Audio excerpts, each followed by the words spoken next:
everyone. My name is Alicia Jackson. I'm a licensed professional counselor, and today we're going to be a little bit transparent today.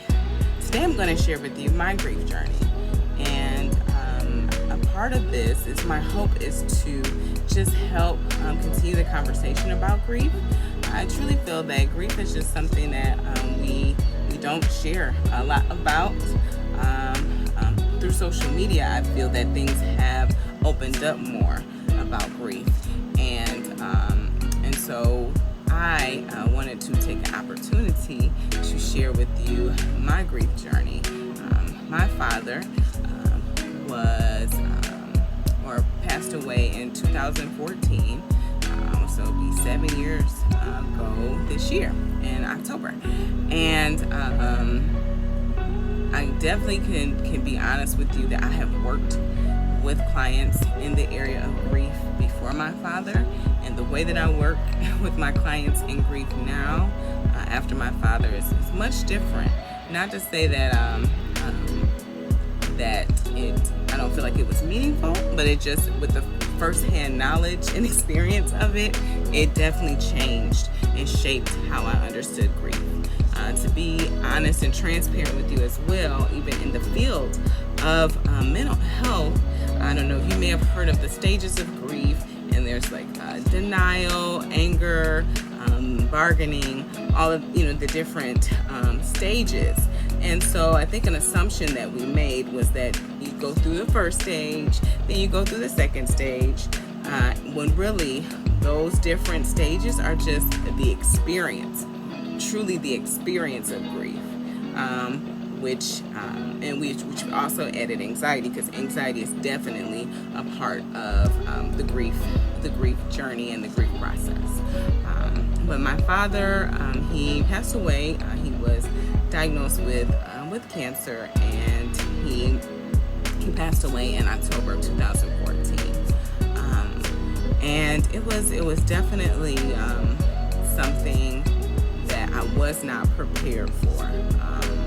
And even though he was sick for a little over a year, he was sick for a year, but he had a very, very aggressive form of cancer, and there was just still a very big part of me that was truly believing that he would fight and beat cancer, because he had done it in the past, but this time it was different. And I was in the process of going through this journey. It was quite challenging, because I was truly kind of just like observing myself. I had my therapist hat on, so I was observing myself and trying to understand what I was feeling. A lot of it was just a lot of shock. I remember just at the funeral, like not crying a whole lot, and thinking that, like observing, like, is that a good thing or a bad thing? And what I had to learn was whatever I was feeling was okay, and allowing the grief process to happen. Truly, I cry more about the loss of my father as time progressed and as things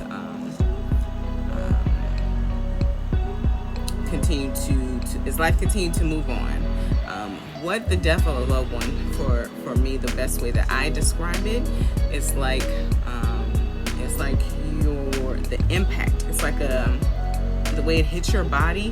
It feels like a high speed impact that jolts your system, and it's left you with kind of these twilights, and you feel like, okay, now what do I do?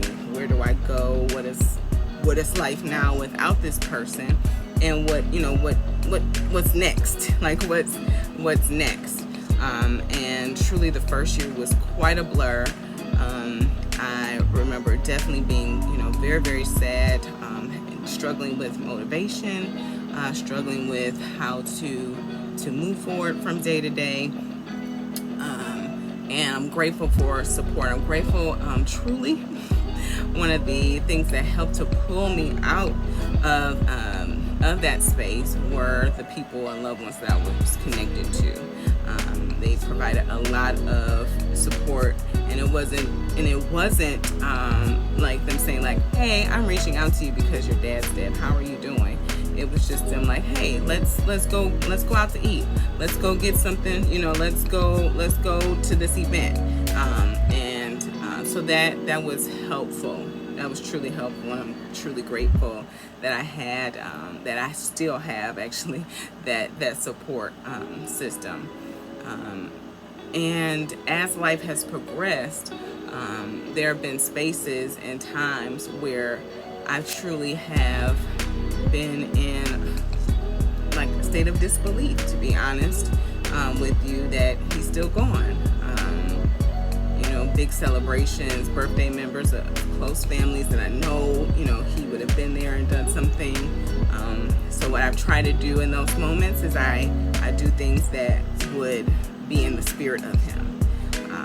And I would do things that, like, if he was here, what would he do? Kind of things, just to acknowledge him. That's how I've made it through my grief journey. Just acknowledging him. I don't shy away from crying. I truly embrace it. I embrace the tears because the tears are a representation and of the validity of the love that I have for my father. And so I don't shy away from my tears. I don't purposely make myself cry either, but I do welcome them. I welcome them. Is it frustrating at times that it comes up, unexpectedly? I've been in a situation where I've been in the car, with my daughter, and a song comes on. She doesn't know that this song is a big, huge memory of my father, and I'm crying, but I'm trying not to upset her. But sometimes I allow my children to see me grieve, because I want them to know that if they are feeling sad, or if they are having, we've lost a loved one that's close to them, that they can also feel okay to grieve. They don't have to grieve in silence. They don't have to, there's no stigma attached to it, that you can grieve, that you can cry, you can miss your loved one. My dad was truly a big piece of my life. I'm starting to tear up. My dad was a huge piece of my life.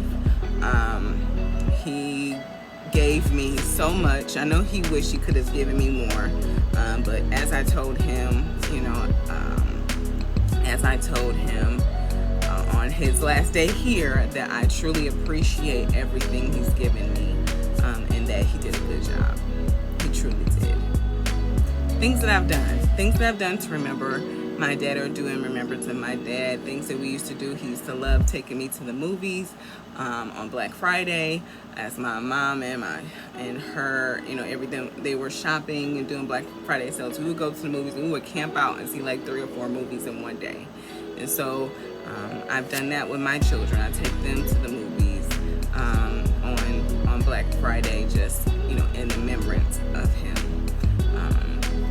I was born on Father's Day, and this year Father's Day falls on my birthday. I'm truly feeling the heaviness of my dad this year, as I've also lost another loved one, and that's very close to my heart, my grandmother, who is truly a big piece of me. And so I am trying to shift and reframe how I celebrate my father and my birthday, and doing kind of like a countdown celebration for it, and remembering and being grateful for the years that I've had celebrating, or had him in my life, and what he has done and poured into me as best as he could. It wasn't perfect, but it was what he had to give, and I truly appreciate and accept him for who he is and who he still is to me, because he finds ways to remind me and to make sure I don't forget that he loves me.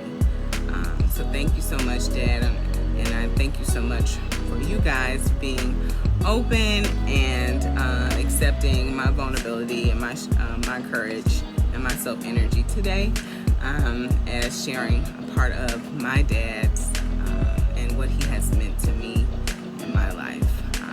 Truly wouldn't be who I am today without him. Thank you so much.